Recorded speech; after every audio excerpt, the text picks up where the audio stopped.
The Life Coach is an award-winning movie about a man who hides his mental illness while he helps guide others. And we find out the Toronto International Film Festival had a hand in getting the movie made. I feel like a fraud, Leon. Here I am telling my audience and my clients to live their truth, and I'm hiding behind mine. For you, when you saw the script for the first time, how did you feel right off the top? Well, I was, first of all, honored that she wanted me to play that role. For backstory, we randomly ran into each other, and she told me that the script she was writing, I looked exactly like what she imagined in her mind. It was an event, Yes. one of those events at TIFF. So I just walked in and I saw him and I was like, this looks like the guy I have in my head as I'm writing the script. And I'm like, I pray he's an actor. So I went to him and said, you're an actor? He's like, how did you know? I'm like, well, I have a script I'm working on. I want you to audition.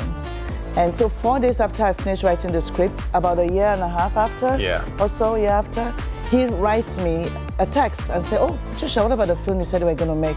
Writing this book has been one of the biggest challenges of my life. Patricia was demanding because this story is deeply personal to her. Part of it is my dad's story, and part of it is my story.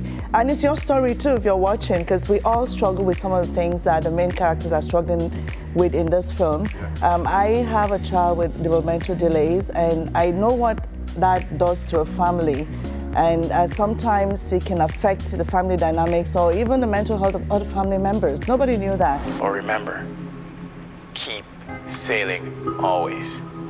The film also means a lot to Kosa, who has taken the movie's message to heart. 10 international awards and tons of recognition in that regard.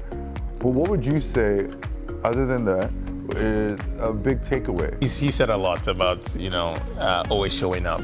I almost didn't go to the event that I met her at. The person I was supposed to go with ditched me last second, and I showed up. And always show up. Always show up for yourself. Always show up for your community. Never be too afraid to talk to the people around you.